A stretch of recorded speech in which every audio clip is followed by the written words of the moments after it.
성경에 나오는 이스라엘의 역사를 보게 되면 하나님께서 이스라엘을 사랑하시고 택하시고 축복을 하셨는데 이스라엘은 끝없이 반역을 하는 모습을 우리가 보게 됩니다.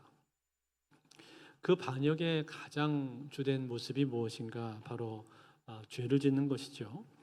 그런데 이스라엘이 짓는 죄의 유형이 여러 가지가 있습니다만 그 중에서 가장 결정적으로 이스라엘의 심판을 받게 되는 이유가 무엇입니까? 그것은 바로 우상 숭배 때문에 그렇습니다. 우상 숭배. 왜 이 우상 숭배가 이처럼 무서운 악이 되는 것인가 하니 하나님께서는 유일한 창조주시요 유일한 통치자시요 또 유일한 심판주가 되시는데 그 유일하신 하나님 외에 다른 것들을 그 하나님의 자리에다가 올려다 놓기 때문에 그렇습니다. 그래서 하나님께서 이스라엘에게 주신 이 십계명을 보면은 십계명 중에서 제 1계명이 무엇입니까? 나 외에 다른 신을 너에게 두지 말라.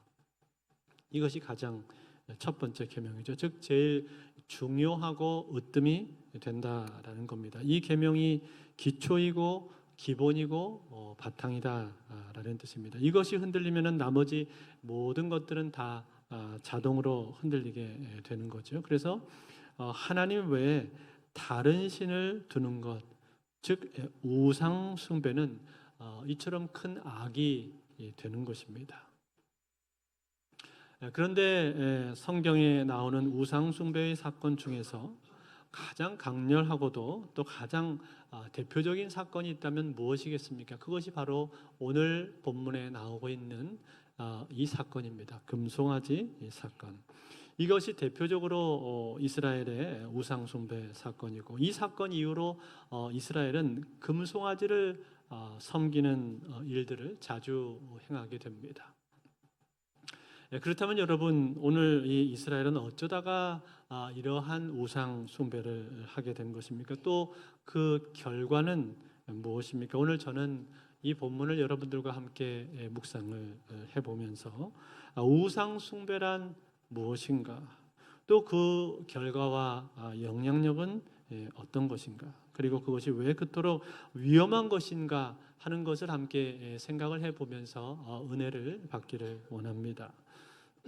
먼저 오늘 1절에 보니까 이 사건의 발단을 설명을 해주고 있는데 이렇게 말하고 있습니다. 1절에 보니까 백성이 모세가 산에서 내려오미 더딤을 보고 모여 백성이 아론에게 이르러 말하되 일어나라 우리를 위하여 우리를 인도할 신을 만들라 이 모세 곧 우리를 애굽 땅에서 인도하여 낸 사람은 어찌 되었는지 알지 못함이니라.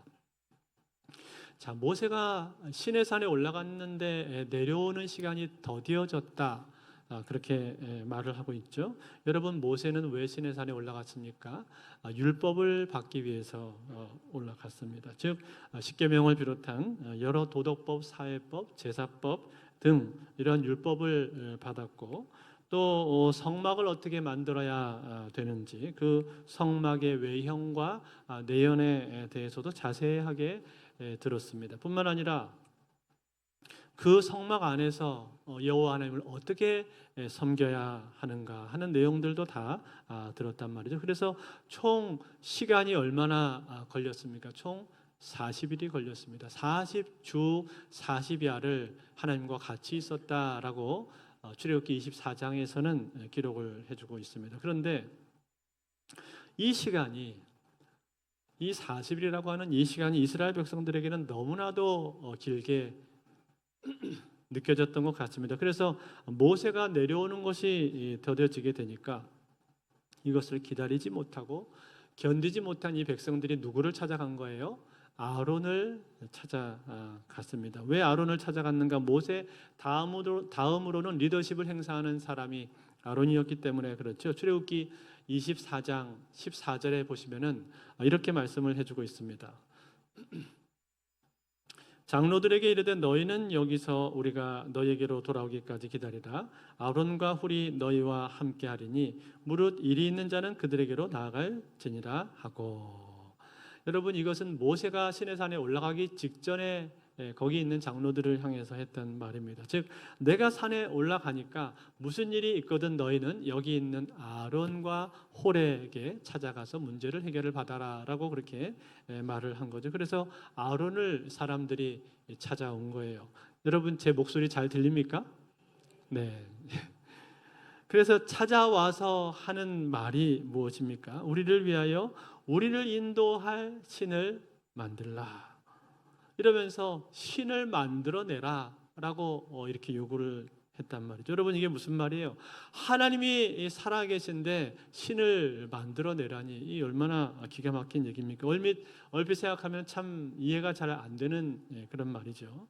그런데 여러분, 이스라엘 백성들이 왜 여기서 신을 만들라고 하는 것입니까? 이렇게 말하는 이유가 도대체 무엇입니까? 그 다음에 하는 대사를 우리가 보게 되면은 좀 감을 잡을 수가 있는데, 신을 만들어내라 라고 하면서 그 다음 말이 뭐예요? 뭐라고 말했습니까? 이 모세, 곧 우리를 애굽 땅에서 인도하여 낸 사람은 어찌 되었는지 알지 못합니다. 뭐라고요? 애굽 땅에서 인도해 낸 이 사람을 누구라고 말했어요?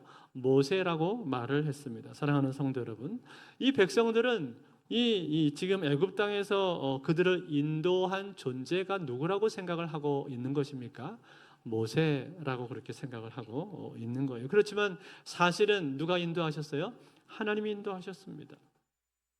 하나님께서 애굽에 10가지 재앙을 일으키셔서 애굽 왕 바로를 굴복을 시키셨고, 또 절체절명의 위기 상황 가운데서 홍해 바다를 가르셔서 이스라엘 백성들을 거기서 구원을 하셨고, 또 광야에서 구름 기둥과 불 기둥으로 이스라엘 백성들을 인도하셨단 말이에요.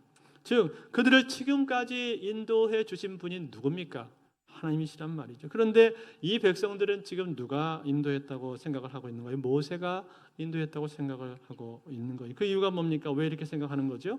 하나님은 눈에 보이지가 않잖아요. 하나님 눈에 보이지가 않기 때문에 눈에 보이는 존재는 누구예요? 모세가 눈에 보이고 있다 이 말이죠. 그들의 눈에는 모세만 보였기 때문에 모세가 그들을 인도하고 있다라고 그렇게 생각을 하는 것입니다. 즉, 그들에게 있어서 모세는 거의 신적인 존재하고 비슷한 것이죠. 그들이 하나님에 대해서 하나님을 전혀 믿지 않았던 것은 아닙니다. 그렇지만 그 하나님의 능력은 모세를 통해서 드러난다고 생각을 하고 있기 때문에 모세를 지금 찾고 있는 거예요. 그런데 지금 모세가 있습니까? 모세가 없단 말이죠. 눈앞에 보이지가 않아요. 그러니까 이 사람들이 요구하는 게 뭐예요? 눈앞에 보이게 하라라는 거예요. 보이는 신을 만들어내라고 요구를 하고 있다는 거예요. 그런데 여러분, 이들이 이러한 요구를 하는 또 한 가지 이유가 있습니다. 그것은 뭔가 과거에 그들이 애굽에서 봤던 것들이 있기 때문에 그런 거예요. 즉, 애굽에 있을 때를 생각을 하고 있는 것인데, 애굽에 있을 때 그들이 무엇을 보았습니까? 눈에 보이는 신들을 그들은 봤습니다. 여러 가지 신들의 모습이 애굽에서는 보였단 말이죠. 제일 처음에 태양신, 애굽의 태양신은 누굽니까? 바로가 애굽의 태양신이에요. 또 순양의 형상을 가진 아몬신, 매의 머리를 가진 호루스신, 인간의 모습을 하고 있는 오시리스, 또 악어 머리의 형상을 가지고 있는 소백, 그리고 황소의 형상을 가지고 있는 신도 있었는데 바로 아피스가 황소의 신이었습니다. 이러한 신들이 그들이 이미 애굽에 있을 동안에 다 봤단 말이죠. 그래서 지금 그들의 머릿속에는 이러한 신들에 대한 그림을 그리고 있는 거예요. 그리고 그 신을 만들어내라고 지금 요구를 하고 있는 겁니다. 자, 이러한 요구를 맞닥뜨리게 되었을 때 아론이 어떻게 합니까? 아론의 반응이 뭡니까? 2절에 보면 나오는데 아론이 이렇게 말하죠. 아론이 그들에게 이르되 너희의 아내와 자녀의 귀에서 금고리를 빼어 내게로 가져오라. 금고리를 빼서 가져오라 그렇게 말했습니다. 여러분, 이 금고리는 어디서 났을까요? 당연히 애굽 사람들로부터 받은 것입니다. 이스라엘 백성들이 출애굽할 때 하나님께서 이 애굽 사람들로 하여금 이스라엘 백성들에게 예물을 주라 그렇게 명령하지 않으셨습니까? 그래서 예물을 잔뜩 받아서 왔는데 그 금고리를 가져오라고 하는 거예요. 왜요? 그것으로 신을 만들기 위해서. 그래서 사람들마다 다 하나같이 금고리를 빼서 가지고 왔습니다. 그거를 부어가지고 조각을 했더니 뭐가 나왔습니까? 금 송아지가 나왔다는 것입니다. 이 금송아지를 보고 사람들이 뭐라고 말합니까? 사람들의 말이 이렇습니다. 4절을 우리 같이 한번 볼까요? 4절을 같이 읽습니다. 시작. 아론이 그들의 손에서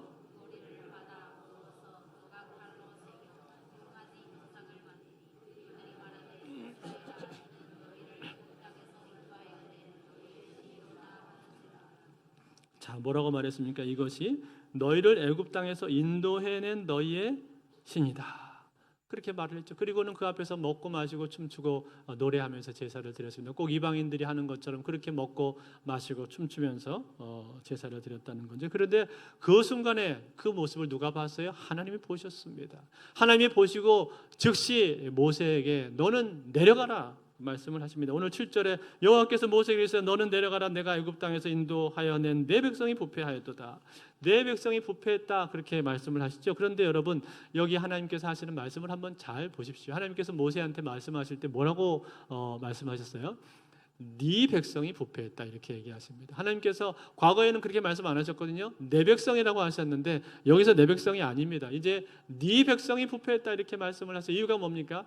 이스라엘 백성들이 언약을 깼기 때문에 그런 거예요. 언약을 어겼기 때문에 하나님하고 맺은 언약이 있었는데 그 언약을 깨고 율법을 어겼습니다. 그러니까 하나님께서 이제 더 이상 이 백성은 언약 백성이 아니다. 그런 뜻으로 내 백성이라고 말씀하시지 않고 네 백성이라고 지금 말씀하고 있다는 거죠. 그렇다면 여러분 이스라엘 백성들이 하나님하고 같이 하나님과 맺었던 그 언약은 무엇입니까? 그것은 전에 우리가 출애굽기 19장을 볼 때 같이 묵상을 했었는데 19장 7절과 8절을 보면 이렇게 나오고 있습니다. 같이 한번 읽을까요? 7절 8절 있습니다. 시작. 모세가 내려와서 백성의 장로들을 불러 여호와께서 자기에게 명령하신 그 모든 말씀을 그들 앞에 진술하니 백성이 일제히 응답하여 이르되 여호와께서 명령하신 대로 우리가 다 행하리이다.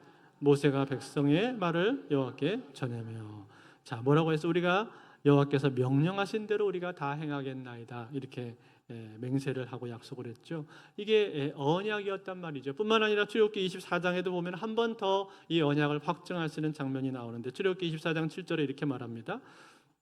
언약서를 가져다가 백성에게 낭독하여 듣게 하니 그들이 이르되 여호와의 모든 말씀을 우리가 준행하리이다. 하나님께서 주신 모든 율법의 말씀을 우리가 다 준행하겠습니다. 이렇게 약속을 했다 말이죠.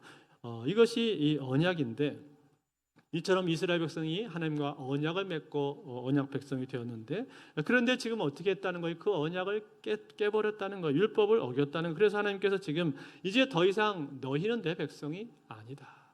나는 너희 하나님이 아니고 너희는 내 백성이 아니다라고 그렇게 선언을 해버리시는 거예요. 그것이 바로 네 백성이라고 말씀하시는 그 표현에 담겨있는 의미인 겁니다. 그렇다면 여러분 이스라엘 백성들이 이처럼 금송아지를 만든 것, 이 금송아지를 만든 것이 왜 이렇게 큰 문제가 되는 겁니까? 비록 그들이 금송아지를 만들기는 했지만 그러나 하나님에 대해서 하나님을 완전히 버린 것은 아니잖아요. 그렇지 않습니까? 왜냐하면 그들이 하는 대사를 보면은 뭐라고 말했어요? 이것이 우리를 애굽에서 인도해낸 신이다 그렇게 말을 했죠. 즉 그들의 머릿속에는 하나님이 전혀 없는 것은 아니었습니다. 하나님께서 우리를 인도하셨다라는 그런 의식은 그들이 가지고 있어요. 문제는 뭐예요? 그 하나님 눈에 보이지를 않는다라는 거죠. 더군다나 그동안 그들의 눈에 보였었던 모세조차도 이제 더 이상 눈앞에 보이지 않게 되니까 그들의 마음이 불안해진 것입니다. 그래서 보이는 신이 필요했던 것이죠. 그 보이는 신을 금송아지로 만들어서 금송아지 형상을 눈으로 보면서 아하 이 형상이 하나님이구나 라고 그렇게 생각을 한 것이죠. 그러니까 이 형상을 그들은 하나님이라고 지금 지칭을 하고 있는 겁니다. 그렇다면 여러분 이 형상을 만든 것이 왜 이렇게 큰 문제가 되는 것입니까? 하나님께서 이것을 보시면서 이처럼 싫어하시는 이유가 도대체 무엇이냐 그 말이에요. 그것은 여러분 다른 이유가 아닙니다. 결국은 이것이 우상숭배이기 때문에 그렇다라는 거예요. 뭐라고요? 우상숭배입니다. 우상숭배. 왜 이것이 우상숭배냐고요? 여러분 처음에는 이것을 우상 숭배라고 생각을 하지 않을 수도 있습니다. 그냥 보이지 않는 하나님을 보이게 만들었다라고 그렇게 단순하게 생각을 할 수도 있습니다. 그렇지만 여러분 인간의 연약함이라고 하는 것은요. 절대로 이것을 그냥 내버려 두는 법이 없습니다. 보이지 않는 하나님을 보이는 형태로 만들어 놓으면은 그러면은 과연 어떤 일이 생기게 될까요? 처음에는 그 형상을 바라보면서 이것이 하나님이다라고 그렇게 생각을 하면서 하나님을 묵상하기가 더 좋을 수도 있습니다. 어쩌면 기도하는데 더 도움을 줄 수도 있다 그 말이죠. 그렇지만 여러분 시간이 차츰 지나게 되면 어떻게 될까요? 그 형상이 항상 눈앞에 보여야 되는데 그런데 그 형상이 눈앞에 보이지 않으면 점점 불안해진다라는 거예요. 그런데 여러분 어떻습니까? 이 형상을 계속 보고 싶은데 계속 볼 수 있나요? 계속 볼 수가 없잖아요. 그 형상 앞에 계속 서 있을 수가 없습니다. 자기 일상을 살아야 되기 때문에 그 자리를 떠나야 된단 말이에요. 그렇다고 해서 그 큰 형상을 자기가 들고 다닐 수도 없는 거 아니에요. 그러니까 어떻게 될까요? 그 형상을 작은 형태로 만들어서 몸에 지닐 수 있는 작은 형태로 만들어서 몸에 지니게 되는 거죠. 그래서 불안할 때마다 그 형상을 주머니에서 꺼내서 쳐다보면서 위로를 받는 것입니다. 그런데 어느 날 집에서 나오는데 바쁘게 나오다가 그만 그 형상을 내버려두고 그냥 나온 거예요. 조각상을 들고 나왔어야 되는데 주머니 넣지 못하고 그냥 나온 겁니다. 그러면 어떻겠습니까? 그러면은 마음이 점점 불안하게 되는 거죠. 그러다가 어쩌다가 돌뿌리에 탁 걸려가지고 그냥 꽈당 하고 넘어졌습니다. 그러면 어떻게 생각을 하겠습니까? 그 조각상을 가지고 나왔어야 되는데 그 조각상을 놓고 나왔구나. 그래서 이러한 불행한 일이 생겼구나.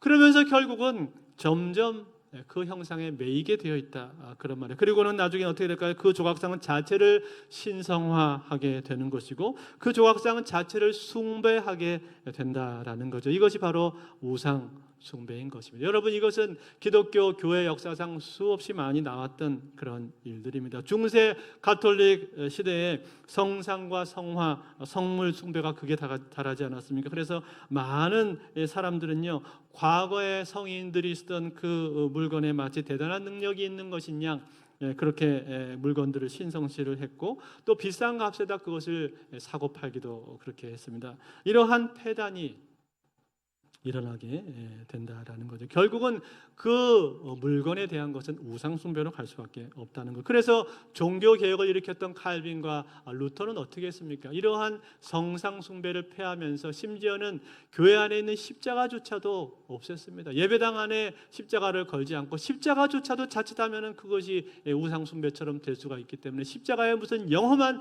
능력이 있는 것처럼 그 물건 자체를 의지하게 될 수가 있기 때문에 십자가조차도 예배당 안에 걸지를 않았잖아요. 뭘 말해주는 거예요? 하나님 눈에 보이지 않으시는 분이신데 그 눈에 보이지 않는 하나님을 보이지 않는 대로 섬기지 않고 보이는 형태로 만들려고 하니까 그것이 우상이 된다 그 말입니다. 하나님은 영원하시고 무한하시고 완전하신 하나님이신데 보이지 않는 그대로 섬기라고 하셨는데 사람들은 그렇게 하지 않는단 말이에요. 자꾸만 눈으로 보이는 것, 눈으로 보는 것을 계속 원한단 말이에요. 그래서 여러분 하나님께서 그 이스라엘 백성들 향해서 십계명을 말씀을 하시면서 제2계명에서 뭐라고 말씀하셨습니까? 출애굽기 20장 4절 같이 한번 읽어볼까요? 2계명이 있습니다. 시작. 너를 위하여 새긴 우상을 만들지 말고 또 위로 하늘에 있는 것이나 아래로 땅에 있는 것이나 땅 아래 물속에 있는 것에 어떤 형상도 만들지 말며. 자, 뭐라고 했어요? 어떠한 형상도 만들지 말아라. 그렇게 말씀을 했죠. 하나님은 그대로 보이지 않는 그대로 섬기라는 것이에요. 만들 때 바로 그것은 우상 숭배가 된다라는 거죠.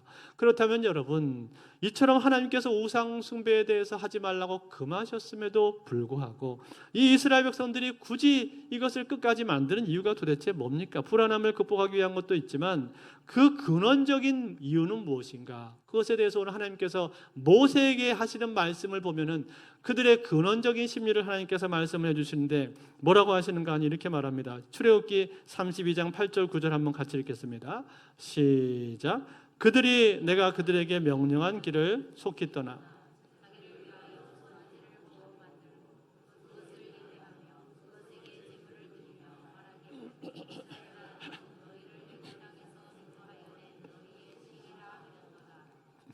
여호와께서 또 모세에게 이르시되 내가 이 백성을 보니 목이 뻣뻣한 백성이로다.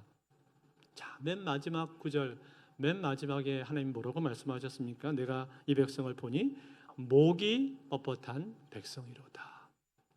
목이 뻣뻣하다는 게 무슨 말입니까? 이것은 고집이 세고 완고하다, 그런 뜻입니다. 즉 무슨 일에 대해서 무슨 일이든지 고집이 세서 자기 마음대로 하고 싶어 한다, 그런 이야기입니다. 사랑하는 성도 여러분, 이게 문제입니다.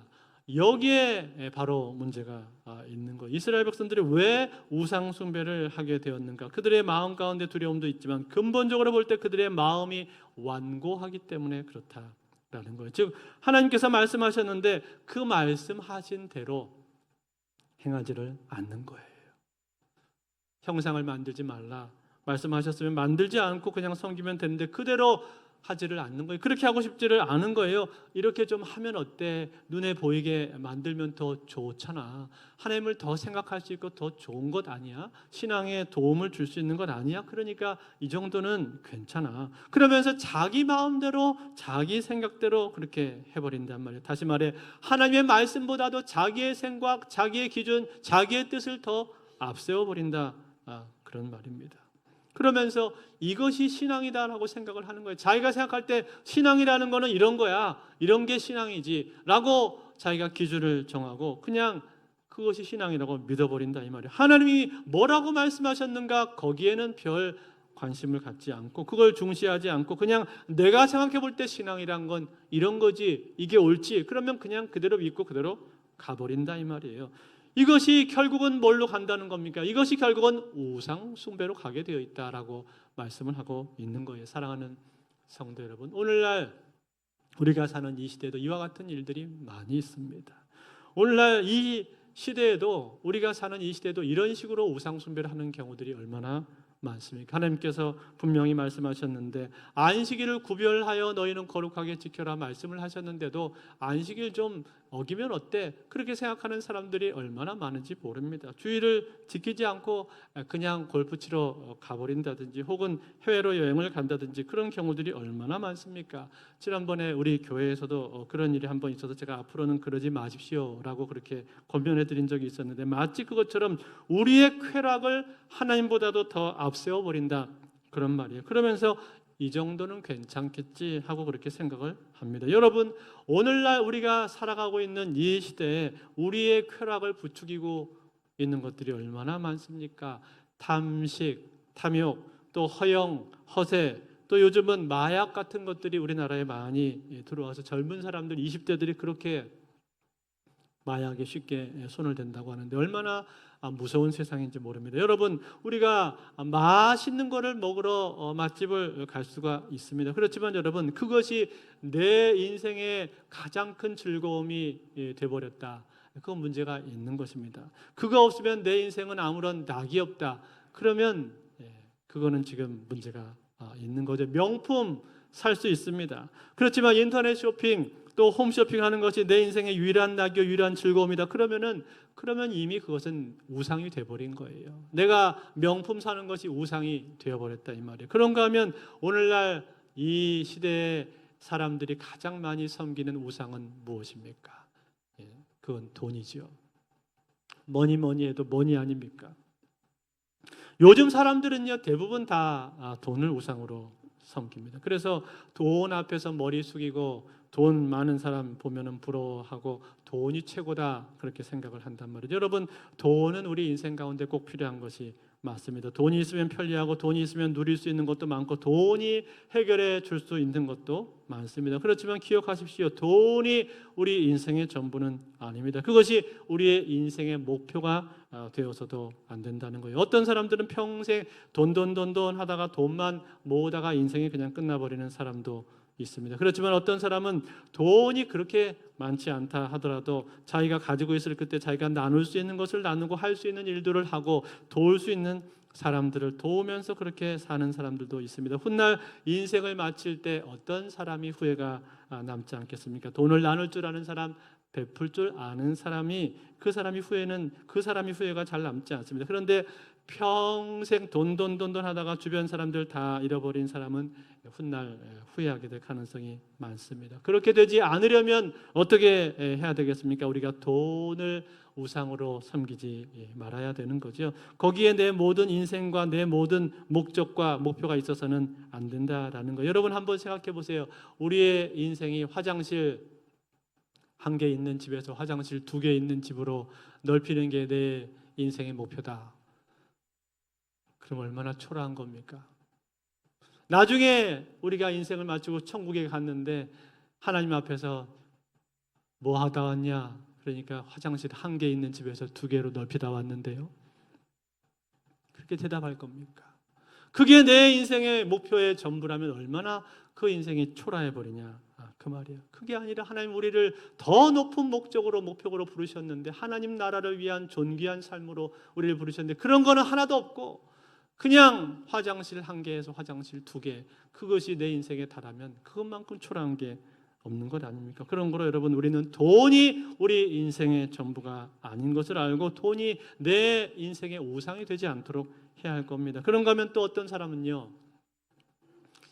자식이 우상인 사람도 있습니다. 자식은 하나님께서 잠시 맡겨두신 선물이자 기업인데 마치 자식이 내 소유인 양 착각을 하고 자기 마음대로 조정을 하려고 든다 그 말이죠. 자녀는 전혀 원하지 않는데 부모가 원하는 길로 자식을 가게 하기 위해서 끝없이 강요하고 다그치고 그렇게 합니다. 그러면서도 스스로는 이것이 사랑이다라고 생각을 하지만 실제로 더 깊은 이유는 자식의 성공이 곧 나의 성공이라고 생각을 하고 그렇게 착각을 하면서 자식에게 집착을 하는 경우들이 있습니다. 그렇지만 여러분 그렇게 자식에게 집착을 하면 결국은 어떻게 될까요? 그로 인한 부작용이 생기게 되어 있습니다. 그래서 그 자식이 점점 부모로부터 멀어집니다. 나중에는 내 옆에 오려고 하지 않아요. 실컷 가르쳐서 의사, 변호사, 판사 만들면 뭐합니까? 한 번도 찾아오지 않는 자식. 과연 그것이 무슨 의미가 있냐 이 말이에요. 신방을 다니다 보면은 간혹 그런 경우들을 보게 되는데 참 마음이 아픕니다. 여러분 그렇게 되지 않으려면 어떻게 해야 되겠습니까? 내 자식을 우상으로 섬겨서는 안 된단 말이에요. 자식이 성공이 내 성공 아닙니다. 자녀에게는 자녀의 인생이 있는 것이고 나에게는 나에게 주신 인생이 있는 거예요. 그래서 자녀를 키울 때 자녀를 하나님 앞에 맡길 줄 알아야 됩니다. 하나님 이 자녀 하나님의 것입니다. 하나님께서 주신 달란트와 은사대로 잘 자랄 수 있게 도와주소서. 그래서 주의 나라를 위해서 귀하게 쓰일 수 있도록 도와주소서. 그렇게 기도하면서 날마다 그 자녀를 하나님 손에 맡길 수 있어야 돼. 그래야 자녀도 건강하게 자라고 우리 역시도 하나님 앞에서 건강하고 온전한 인생이 될 수가 있는 거죠. 사랑하는 성도 여러분, 이처럼 오늘날 우리들의 삶 가운데는 우리가 알게 모르게 섬기고 있는 우상들이 많이 있다는 거예요. 그러나 그 우상들로부터 우리가 자유로워지지 못하면 하나님을 섬겨도 온전히 섬길 수가 없는 것입니다.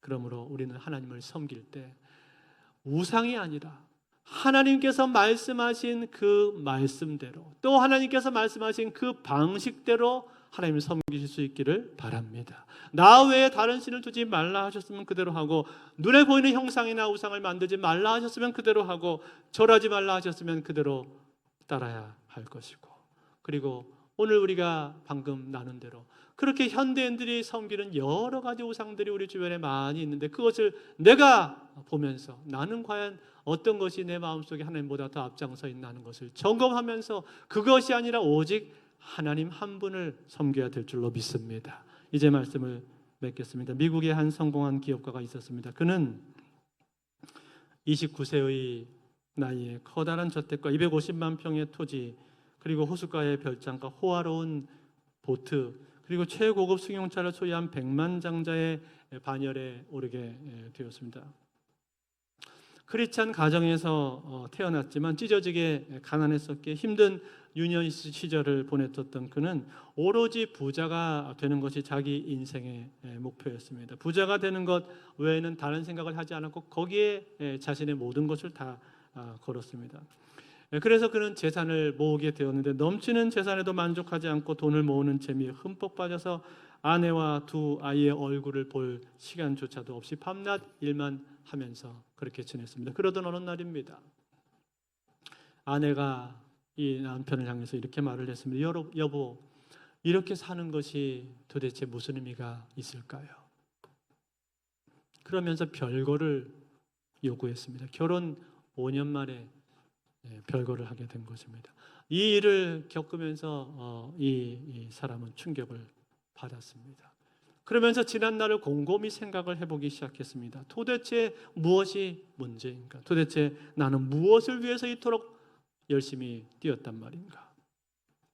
결국 그것이 돈 때문이었다라는 사실을 알게 되었습니다. 돈과 성공이 그의 인생에 있어서 가장 중요한 것이었고, 그것이 그의 삶 가운데 어느덧 우상이 되어 있는 것을 그는 발견하게 되었던 거예요. 그래서 그는 하나님 앞에 회개하고, 그리고 다시 아내를 찾아가서 눈물로 용서를 구했습니다. 그리고 다시 인생을 다시금 설계하겠다고 다짐을 했습니다. 그때 그는 유년 시절의 추억 하나가 떠오르게 되었는데, 어느 한 노 부부의 허름한 집을 고쳐주면서 뿌듯해하시던 신앙이 독실하셨던 아버지의 모습이 생각이 났습니다. 그리고 그때 너무나 고마워했던 그 노 부부의 모습도 떠오르게 되었습니다. 그는 주변에 모든 반대를 무릅쓰고 가진 돈을 사회에 환원하기로 결심을 합니다. 그리고 자신의 재산을 정리해서 국제 헤비타트라고 하는 이 기구를 설립을 했습니다. 백만장자의 삶을 버리고 집도 없고 집이 필요한 여러 사람들을 찾아다니면서 직접 망치를 들고 집을 지어주는 그 사랑을 실천하는 삶을 살기로 했던 것입니다. 그의 아름다운 헌신은 수많은 사람들에게 나비 효과처럼 영향을 끼치게 되었고, 주변에 많은 사람들도 역시 그 사람을 보면서 사랑을 실천하는 일에 동참하게 되었습니다. 이 사람이 바로 밀러드 풀러입니다. 이 밀러드 풀러는 돈과 성공을 우상으로 섬겼었지만 비로소 거기서 해방이 되어서 하나님을 사랑하고 하나님의 사랑을 이웃에게 전하는, 이웃에게 실천하는 아름다운 삶을 살게 되었던 것입니다. 사랑하는 성도 여러분, 그렇습니다. 우리가 하나님 외에 다른 것들을 우상으로 섬길 때는 진정한 기쁨을 얻을 수가 없습니다. 그러나 하나님을 섬기되 하나님만을 섬길 때 하나님을 사랑하고, 그리고 그 사랑을 내 주변에 나눠줄 때, 그때 우리는 진정한 기쁨을 누리게 될 것입니다. 그러므로 사랑하는 성도 여러분, 오늘 우리는 하나님을 섬기되 오직 하나님만을 섬기기를 원합니다. 하나님만을 전적으로 섬기고, 그리고 우상을 숭배하지 않고 오직 하나님만을 내 마음 다해서 사랑하시는 저와 여러분들이 다 되실 수 있기를 우리 주 예수 그리스도로 축원드립니다.